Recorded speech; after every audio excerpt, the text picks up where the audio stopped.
e comentários, se existe uma relação entre a natureza da organização, né, com essa questão de identificação, monitoramento e controle de riscos.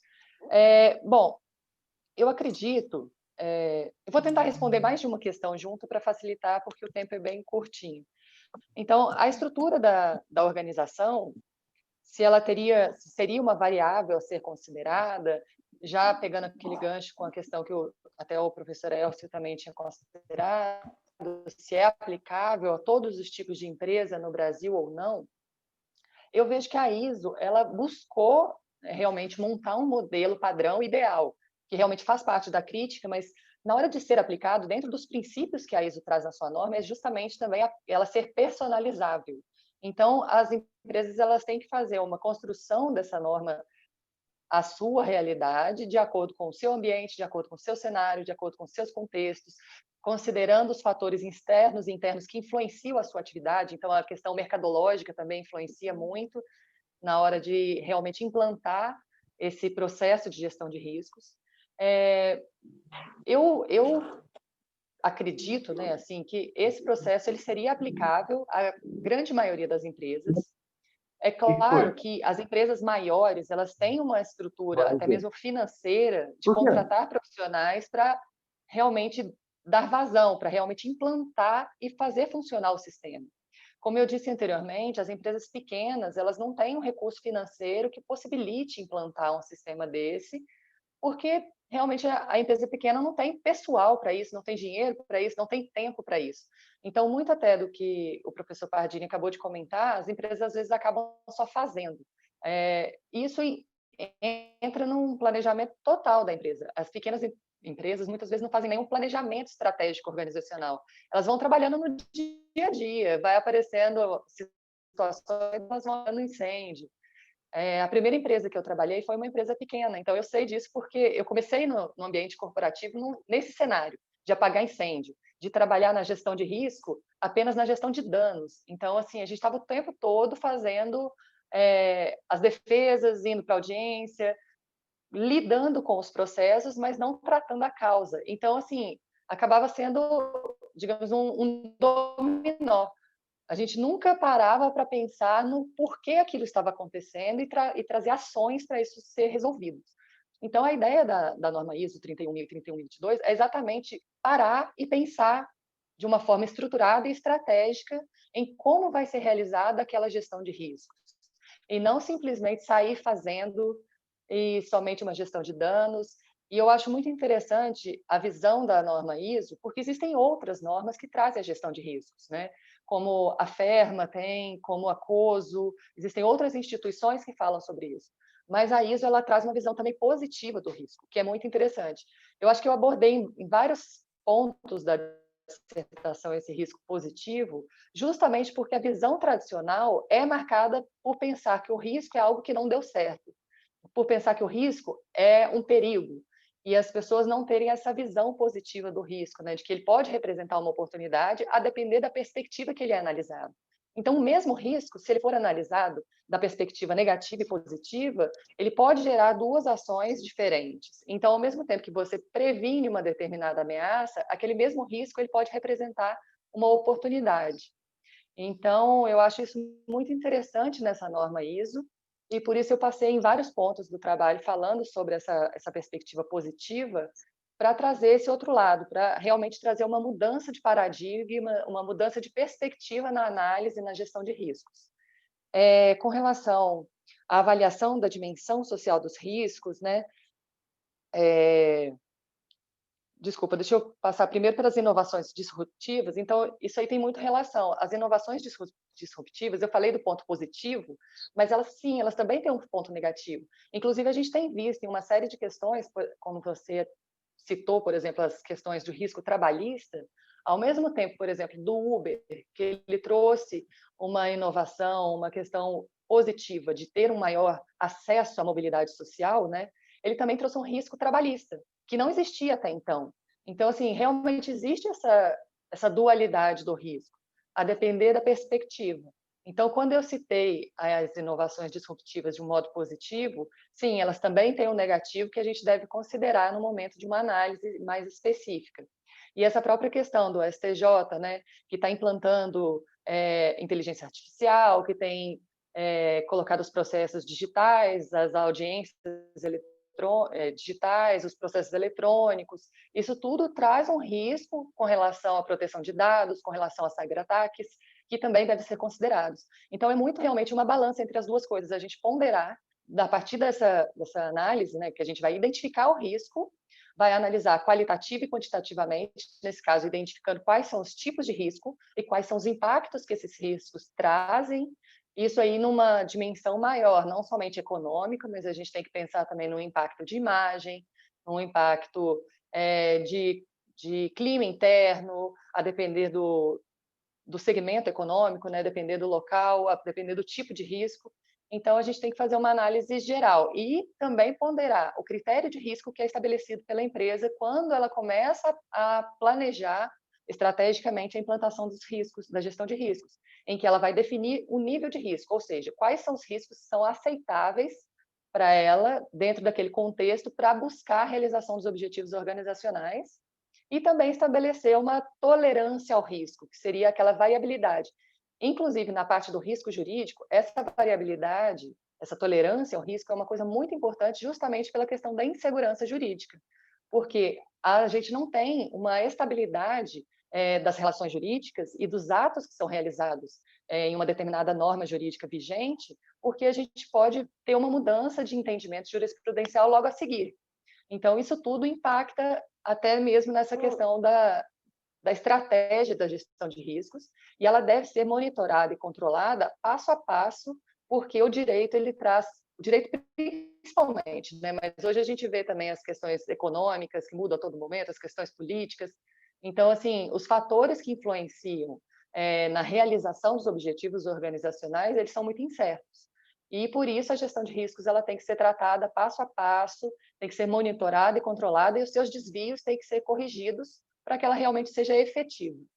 Então, quando fala que esse processo da norma ISO é um processo geral, é um processo de diretriz, seria ideal, mas ele é personalizado e individualizado a cada caso. Então, assim, eu sei que vocês têm uma dificuldade, às vezes, de visualizar, até porque é muito novo, são poucas empresas que já implantaram esses sistemas, mas eu vejo bem claro, assim, para mim, que ela é possível de ser implantada em todos os tipos de estruturas e de empresas. É claro, resguardadas as suas proporções e as suas estruturas, né? Mas ele seria um processo geral que auxiliaria todo tipo de empresa a criar esse processo de uma forma mais metódica, mais consistente, mais estruturada.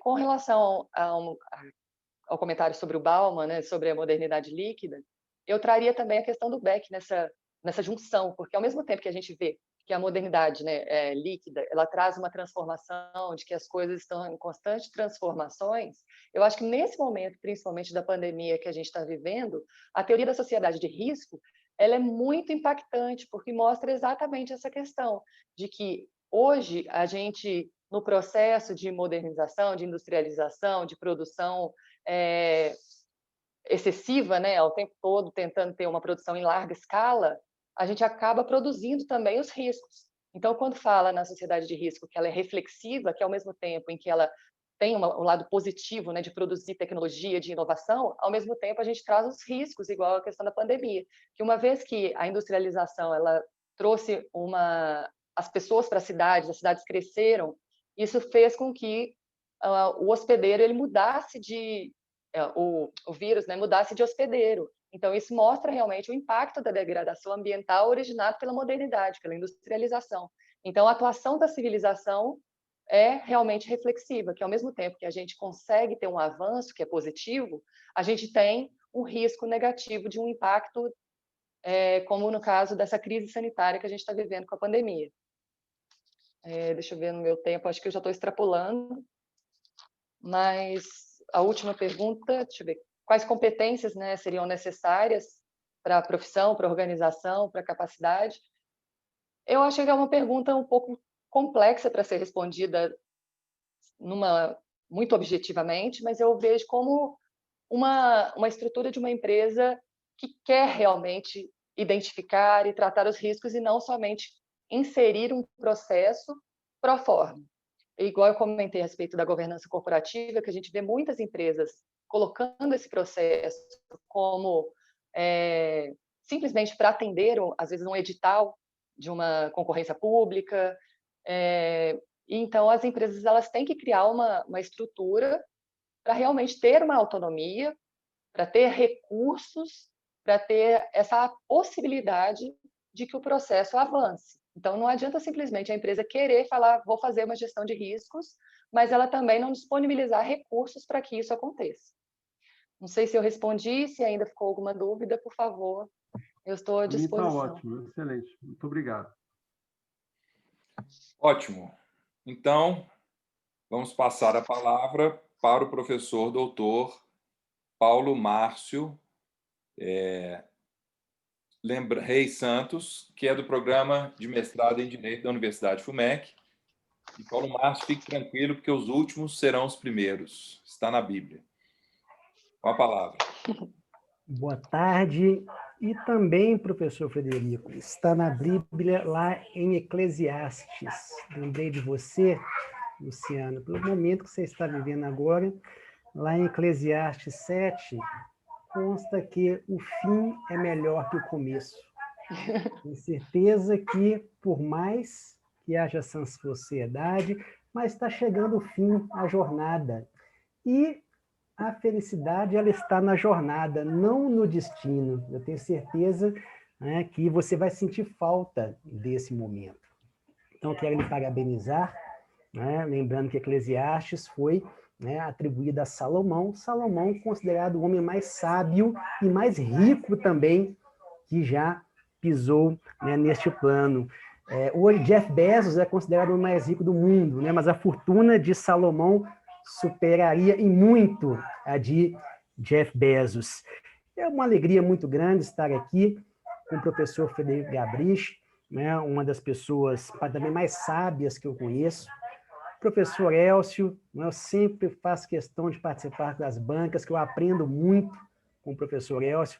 Pardini, né, um grande lutador da pós-graduação na Universidade FUMEC, e fico mais feliz ainda por rever aqui os nomes de alunos, né? A gente não consegue ver o rosto de todos, mas até lembrando aqui que o professor Elcio fez referência ao termo jurisprudência, e na FUMEC nós temos, professor Elcio, uma disciplina no primeiro período chamada Oficina de Jurisprudência. E eu vendo os nomes de vários alunos aqui, me fez lembrar que eu falei com eles, gente, jurisprudência reiterada, né? Reiterada. E a grande maioria dos casos, né, dos cases que nós pegamos nas Suprema Corte são 6-5. Então, se eles ficam com 6-5, né, nós, né, que não somos, né, nós réis mortais, também temos, né, o direito, né, a essa divergência. Luciana, eu entrei no programa de mestrado no ano passado, pouco tempo depois de defender a minha tese de doutorado, e confesso que a sua dissertação, uma das mais, né, das melhores escritas que já li. A redação muito gostosa, né, muito bem escrita. A gente observa que o professor Gabrich permanece fazendo os seus mentorados. Isso é muito bom para o programa. Eu vou fazer um pouco diferente. Eu vou até, se o professor Frederico permitir, eu queria que algumas respostas você já fizesse de uma vez. Você sabe, Luciana, que dia que é hoje? O dia 19 de novembro, ele é comemorado, né, uma data que guarda muita relação com a sua dissertação? Você sabia disso? Não sei. A Que dia sua hoje? dissertação, ela tem um viés de empreendedorismo. E, coincidentemente, hoje é o Dia Mundial do Empreendedorismo Feminino. Nada acontece por acaso. Então, parabenizo, né? Deus sabe o que faz. Né? Felizmente, né, caiu a sua defesa, que é sobre empreendedorismo. Então, vejamos, o risco, né, como você bem colocou na sua dissertação, e os colegas também falaram, e o Gustavo Cerbasi, né, o meu mentor na área de finanças, ele diz que riscos, né, não se evitam, riscos se administram, porque planos são feitos para serem modificados. vejamos, quanto maior, né, o risco, maior a possibilidade do ganho. Eu vi o professor Elcio aí, né, falando da sua experiência no mercado financeiro. A sua dissertação tem valor, Luciana, né? E uma frase de Warren Buffett, que preço é o que você paga e valor é o que você recebe, né? Que você entrega, desculpa, você recebe. E a sua dissertação tem muito valor. E eu tenho algumas observações que poderiam acrescentar na sua dissertação a partir do meu ponto de vista do que eu estou estudando.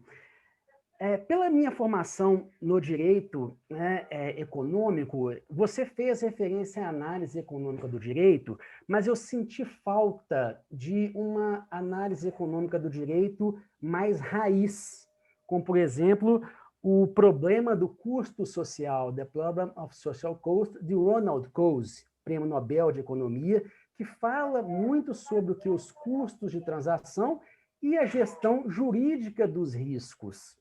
Então, eu acho que Coase, acredito que Coase tem muito a contribuir na sua dissertação.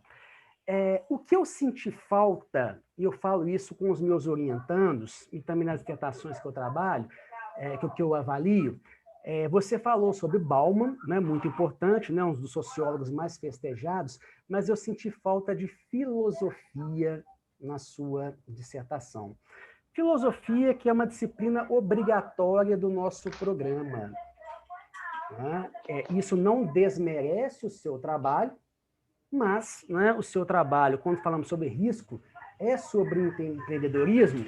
E por que eu fui estudar, né, empreendedorismo na filosofia? Porque hoje, como o professor Elcio falou, estamos muito com modinha. E o empreendedorismo virou um termo de modinha. Né? O empreendedorismo de palco, a advocacia de palco, é o trader de palco de rede social. Então, tomar muito cuidado com isso. E na filosofia, Luciano, nós encontramos textos muito importantes, porque o conhecimento filosófico maior que o científico, ele tem sua importância por quê? Porque ele se provou no tempo. Então, se nós pegarmos, né, no século V, no século X ou hoje, qualquer, né, indivíduo, para falar, como por exemplo aqui, vamos falar de risco da Odisseia de Homero, né? Odisseia porque é o nome do personagem Odisseu, que conhecemos como Ulisses, que arriscou, né, arriscou muito, né, e sagrou-se o grande vitorioso na, né, Guerra de Troia. Mas, enfim, no empreendedorismo hoje, se nós formos pegar os grandes estudiosos, quem escreve sobre o empreendedorismo, nós vamos ver, Luciana, que não tem nenhuma novidade. Que boa parte dos termos hoje trabalhados pelos grandes gestores de carreira, da administração, nós encontramos origem nos estoicos, né? No estoicismo. O estoicismo foi fundado por Zeno, mas nós encontramos que as obras de Sêneca, Marco Aurélio e Epicteto. Hoje, né, uma das grandes autoridades, né, que mais escreve, né, sobre risco, sobre a antifragilidade, é Nassim Taleb. Nassim Nicolás Taleb com o livro Antifrágil. Antifrágil não é só sobre filosofia, sobre matemática. E a antifragilidade, ela o quê? Ela se contrapõe ao chamado termo de resiliência, que tanto os estudiosos do empreendedorismo falam. E é lá, né, no estoicismo, principalmente com Sêneca e Marco Aurélio, que nós aprendemos essa importância do quê? Do risco. O risco, ele também nos aprende sobre o erro. E aqui no Brasil, nós temos o quê? Uma cultura de não prestigiar o erro. Enquanto, por exemplo, nos Estados Unidos, né, admira-se o quê? Admira-se o erro.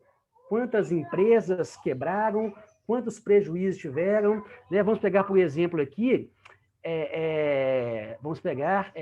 Isaac Newton. Isaac Newton perdeu mais de 3 milhões de libras na Bolsa de Valores. Uma pessoa inteligente, mas que foi investir em algo que ele não conhecia, né? Ele falou que poderia, né, o professor Elcio aí, falou que poderia entender, né, o que estudar, né, o movimento dos astros, mas jamais o movimento dos seres humanos no mercado. Então, até isso está lá no livro Investidor Inteligente, de Benjamin Graham, né? Fica até a dica aí para o professor Elcio. Se Warren Buffett fala o melhor livro disparado sobre mercado financeiro, O Investidor Inteligente. Mas, enfim, estou chegando aqui, né, ao final das minhas observações. Sua dissertação, do ponto de vista do direito, né, muito importante, o que eu agregaria para gerar mais valor à filosofia, a filosofia dos estoicos. Né? Para a gente sair, por que eu fui estudar estoicismo? Até uma disciplina que eu criei no programa e deve ser ofertada esse semestre que vem sobre gestão e empreendedorismo jurídico. Então, nós vamos estudar empreendedorismo jurídico raiz a partir dos estoicos. Tem muito a contribuir. E uma pergunta aqui, que eu sempre faço, Luciana, para fechar, por que você escolheu esse tema? Era isso, professor Frederico? Muito bem. Passo, então. Se Isaac Newton perdeu dinheiro na bolsa, o Elcio tem salvação, né? Com a palavra, Luciana. Bom, muito obrigada. Professor Paulo Márcio, eu não tenho nem o que falar, a não sei dizer que aula. Nossa, que maravilha. Uma pena que eu já estou concluindo o meu curso aí, senão eu iria querer muito fazer essa nova disciplina aí, para acrescentar, inclusive, para quem sabe, um futuro projeto de doutorado. Mas se eu falar isso agora, meu marido surta. Bom, por que eu escolhi esse tema? Eu até comentei que é um tema que eu sou apaixonada. Desde que eu me formei, né, na faculdade em 2006, eu ingressei no ambiente corporativo. Logo que eu me formei, eu fui contratada por uma empresa. Até a minha ambição naquele momento era fazer concurso público, mas eu fui arrebatada pelo ambiente corporativo e nunca mais saí. Então, desde então, eu transitei por empresas de tamanhos menores a grandes empresas multinacionais negociadas em bolsa, enfim. Então, eu pude ver o funcionamento de diversos tipos de empresas. Mas eu digo que, especialmente nessa pequena empresa, que foi a primeira onde eu trabalhei, eu tive uma experiência muito importante, porque lá, quando eu digo que a empresa pequena ela trabalha apagando incêndio, que ela não tem estrutura, eu também tive a oportunidade de trabalhar na implantação da gestão de qualidade. Então, a empresa, naquele momento, em 2008, ela implantou a ISO 9001. E, como empresa pequena, todo mundo faz um pouquinho de cada coisa, eu, advogada, fui chamada para coordenar a equipe que ia implantar a ISO 9001.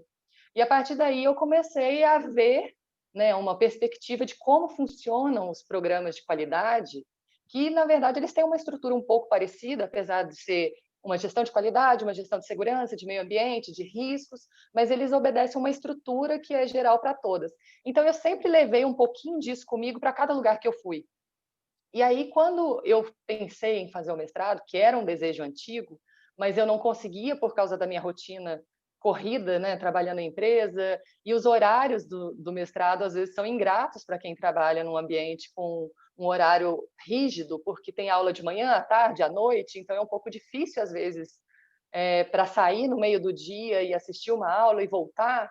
Então, foi num momento de transição, assim, digamos, de carreira, que eu decidi fazer o mestrado. E logo de cara, assim, a primeira disciplina que eu fui fazer, eu encontrei o professor Frederico Gabrich, já como uma disciplina isolada, já pedi para ele ser meu orientador naquele momento, coitado, já quase lacei ele. E eu pensei, falei, desde então, eu venho trabalhando, né, com gestão de risco, especialmente na Fiat, até eu coloquei nos meus agradecimentos uma referência ao Adalto, a Flávia, a Érica, porque eu aprendi muito com eles sobre isso, sobre gestão de riscos, sobre fazer um mapeamento de riscos, e numa grande empresa, essa parte é muito importante, porque os riscos são diversos e afetam de uma forma variada, né, diversos setores. Então, quando eu pensei, falei, vou fazer um mestrado, e também pensei aonde eu vou fazer o mestrado, eu escolhi a FUMEC, porque a FUMEC tem essa análise estratégica mesmo das empresas, né, das organizações. Eu olhei a UFMG, eu olhei a PUC, e todas têm um mestrado um pouco mais dogmático, que não encaixava com o meu perfil pessoal, profissional, e com o que eu intencionava pesquisar. Então, assim, eu escolhi esse tema justamente porque é realmente um tema de paixão, que até uma referência que o professor Zandona fala para todos os alunos no começo, fala, gente, pesquisem um tema que vocês tenham paixão, porque aí essa pesquisa vai fluir de uma forma muito mais satisfatória. E é aquela questão que muita gente fala, né? O mestrado a gente não acaba, né? A dissertação a gente não acaba, a gente abandona. Eu queria pesquisar muito mais, gostaria de escrever muito mais, mas assim, chega um momento que acaba o nosso prazo, fala, tem que fazer o depósito, tem que encerrar, e fica uma oportunidade para quem sabe desenvolver esse tema ainda em sede de um doutorado. Até porque é um tema novo, né? Eu tive até uma dificuldade para ter referências bibliográficas, porque ninguém escreveu ainda sobre essa perspectiva da gestão do risco jurídico, aplicando as normas ISO. Então, assim, eu tive que fazer uma análise circular, né, buscando contextos de outras disciplinas, né, o que foi muito bom, porque eu pude pesquisar sobre administração, sobre economia, sobre filosofia, bem pouquinho, realmente eu acho que faltou um pouco um aprofundamento, mas eu gostei muito das considerações de todos vocês, na verdade, isso vai agregar, com certeza, e eu vou aprimorar, vou escrever artigos, professor Pardini pode deixar, e professor Paulo Márcio, muito obrigada, valeu muito essas dicas e eu vou realmente estudar um pouco mais sobre economia, análise econômica do direito, né, e da filosofia dos históricos para aprimorar o meu trabalho. Acho que é isso. Tem mais alguma dúvida? Perfeito, Paulo Márcio. Satisfeito, e falo principalmente para os alunos da graduação uma palavra que a Luciana falou, que ela teve ambição. Sejam ambiciosos. Ambição não significa ganância, viu, gente? Ganância é quando você ultrapassa do limite ético. Ambição é fome, é vontade. Ela tinha desafios, mas enfrentou, e muito bem acolhida aí pelo professor Frederico Gabrich. Sou muito satisfeito e obrigado. Bom, pessoal, usar a escada que me foi oferecida aí pelo Paulo Márcio, a questão da ambição, que tenham a ambição acadêmica também, como teve um menino que há uns 20 anos atrás entrou no curso de Direito da FUMEC, chamava Paulo Márcio Reis Santos, né? Que foi meu aluno e hoje é meu professor, né? Isso é muito legal, né? A gente enxergar essa evolução, né? Como eu vi a evolução do filho do Pardini, que foi meu aluno também, né, Pardini? E a gente continua aí firme com a turma mais nova. É óbvio que, como orientador, não tem muito o que falar, né? O que tinha que ser dito já foi dito para a Luciana, a maioria das observações foram acatadas. Escrever uma dissertação de mestrado é sempre complexo, é sempre muito diferente, né, do que escrever um artigo, do que escrever uma petição, do que escrever um romance. É um trabalho diferente. As pessoas até se assustam quando começam a escrever, porque acham que em 2 meses vão conseguir escrever a dissertação, e o tempo exigido é muito maior, porque é preciso um tempo de maturação das ideias e do próprio texto. Mas a Luciana é uma aluna exemplar, ela é super dedicada desde o primeiro dia, quando ela ainda não estava no programa, estava numa disciplina isolada, encarou desde o primeiro dia com a maior seriedade possível o trabalho. Tudo que ela faz com dedicação, com seriedade, e não foi diferente durante a pesquisa e durante a redação do mestrado, com a dificuldade natural, né, de uma maternidade, uma segunda maternidade durante o período de elaboração da dissertação, o que é complexo, não é? Quem tem filhos, homem ou mulher, sabe como isso não é uma coisa simples, mas ela conseguiu levar adiante com o propósito com o maior brilhantismo possível. Eu só tenho que agradecer a Luciana, né, por ela ter me escolhido como orientador. Eu tenho a sorte, na maioria das situações, de ser escolhido por alunos, por mestrandos e mestrandas diferenciados. Isso faz com que a qualidade do resultado também seja diferenciada, com temas relativamente inovadores que eu proponho, que eu instigo, e a gente vai seguindo nesse caminho na FUMEC, um caminho, como a Luciana disse, bastante diferente de outros mestrados mais dogmáticos que nós temos por aí, não é? Bem, seguindo o protocolo aqui da dissertação, o que nós vamos fazer é o seguinte: eu, o professor Pardini, o professor Paulo Márcio e o professor Elcio vamos nos reunir aqui virtualmente pelo WhatsApp para deliberar. Então, nós vamos sair da sala ou apagar aqui o som e a imagem nossas e nós vamos deliberar sobre a aprovação ou não, né, da Luciana, e nós voltamos em 5 a 10 minutos, ok? Então, vou pedir licença ao pessoal que está esperando e daqui a 5 minutos nós voltamos.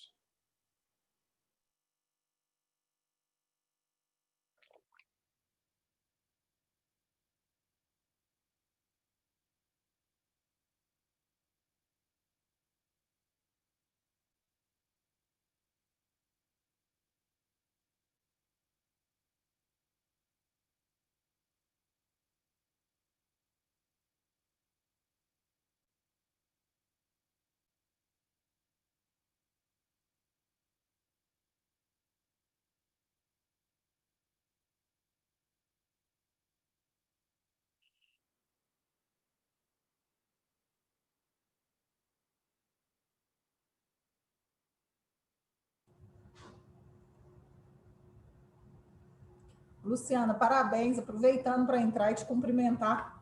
Parabéns, viu? Ô, Érica, muito obrigada. Será um maior sucesso. prazer ter vocês aqui. Aproveitar e agradecer a todo mundo. E você, Flávia, Adalto, são inspiração para mim, sempre. Você que é muito diferenciada, faço do professor aí as minhas palavras. Parabéns mesmo, muito sucesso, viu? Parabéns Muito pela obrigada. família também. Não sei se vocês conseguem ver aí, meu pequenininho está aparecendo. Ah, que gracinha. Que lindo. Torcendo aí, todo mundo na torcida. Agora é um momento de tensão, aguardar o resultado. Brilhou.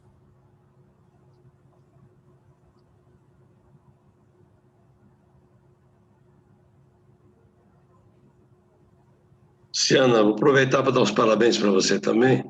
Assisti praticamente toda a apresentação. Fiquei muito entusiasmado com o seu trabalho. Acho que ele são grandes oportunidades para as empresas. As empresas não têm consciência disso muito hoje, mas é necessário. Acho que é muito válido esse trabalho seu, tem muita aplicabilidade nas empresas. Parabéns, viu? Foi muito bem. Muito, muito obrigada. Ficar ansiosa, Obrigada por não? participar, conseguir tirar um tempinho aí na rotina para poder assistir, prestigiar. Muito obrigada. Estou aqui em Curitiba, quase pegando meu avião já, mas já estou indo para o aeroporto daqui a pouquinho. Parabéns aí. Tá certo. Obrigada. Boa viagem.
Voltamos. A banca deliberou. O professor Paulo Márcio está aí, o professor Pardini voltou, o professor Elcio também. Então, Luciana, depois de uma longa deliberação, redigimos a ata, e o resultado é o seguinte: eu gosto de ler a ata, que é curtinha, para dar o ar de maior formalidade ao momento. Ata da defesa de dissertação do programa de pós-graduação em Stricto Sensu em Direito, às 14 horas no dia 19 de novembro de 2020, instalou-se em sala virtual, na plataforma digital Zoom, a comissão examinadora do programa de pós-graduação em Stricto Sensu em Direito para avaliação final da dissertação da candidata Luciana Procópio Bueno, da Faculdade de Ciências Humanas, Sociais e da Saúde da Universidade FUMEC. O trabalho apresentado corresponde ao requisito final para obtenção do grau acadêmico de mestre em Direito na área de concentração, instituições sociais, direito e democracia, linha de pesquisa, autonomia privada, regulação e estratégia, sob o título A Gestão do Risco Jurídico Corporativo como Estratégia para a Sustentabilidade Empresarial, aplicabilidade das normas ISO 31000 e ISO 31022. O senhor presidente da comissão, orientador, professor doutor Frederico de Andrade Gabrich, formalizou a abertura da sessão pública, deu conhecimento aos presentes do regulamento protocolar da sessão e, em seguida, passou a palavra à mestranda para exposição oral sobre o seu trabalho. Após, ao professor Dr. Elcio Nacur Rezende, que propôs questões à candidata, e dele obteve respostas. Após, ao professor Dr. Daniel Jardim Pardini, que propôs questões à candidata e dela obteve respostas. Após, ao professor Dr. Paulo Márcio Reis Santos, que propôs questões à candidata e dela obteve respostas. Ao término da arguição, a comissão se reuniu sem a presença da candidata e do público para julgamento e expedição do resultado final. O presidente da sessão e os membros da comissão examinadora deliberaram online suas avaliações, nos termos do regulamento do curso. O parecer conclusivo da avaliação da candidata foi comunicado publicamente pelo senhor presidente com o seguinte resultado: aprovado com distinção. Aprovado com distinção, Luciana, você é totalmente merecedora dessa distinção, preencheu todos os requisitos formais e não formais para obter essa aprovação com distinção, e a deliberação nesse sentido foi unânime da banca, tá certo? Nossa, muito obrigada. Nada mais a tratar, o senhor presidente encerrou a sessão online. E aí vem a ata assinada pelos membros da banca. Então, parabéns, Luciana. A partir de agora, você é mestra em Direito pela Universidade FUMEC, aprovada com distinção e com todos os louvores possíveis. Parabéns. Muito obrigada. Missão cumprida. E que alívio. Acho que nesse momento é um alívio e uma felicidade enorme. É que o seu exemplo sirva de exemplo, inclusive para todos os mestrandos, mestrandas, graduandos e graduandas que nos assistiram nessa tarde de hoje. Muito obrigado a todos e a todas e parabéns mais uma vez, Luciana. Muito obrigada. Queria agradecer a presença de todo mundo. Tem várias pessoas aí, meus amigos, colegas, pessoal que trabalhou comigo nessa trajetória aí. E obrigada a vocês, professores, por toda a contribuição. Com certeza eu vou usar e considerar todas essas questões apontadas, vou buscar melhorar cada dia mais. E quem sabe num doutorado, né? Esperar passar um pouco esse momento que a gente fica tão tenso. Mas é aquela questão, a gente tem um bichinho, né, que pica a gente no momento da pesquisa, que a gente acaba e já está pensando em outra coisa. E é assim mesmo, acho que a gente tem que ser inquieto sempre. Então, muito obrigada. Abrir a câmera aí, vamos fazer a foto aqui oficial do evento. Vou imprimir a tela, quem puder abrir a tela e aparecer para a gente fazer a foto oficial que a Luciana vai carregar para o resto da vida na bolsa. Beleza? Vamos lá. Isso aí. Gente, muito obrigado pela audiência, pelo apoio, pela participação. E voltamos no dia... Tem uma outra apresentação aqui no dia 11 de dezembro, eu mando o convite, o ensino de direito por meio da música. Se falou que é história difícil, eu que invento aqui, viu, Elcio? Exatamente. Isso aí, muito obrigado, gente. Um abraço. Obrigada, gente. Obrigado. Parabéns. Parabéns. Obrigada. Parabéns a todo mundo.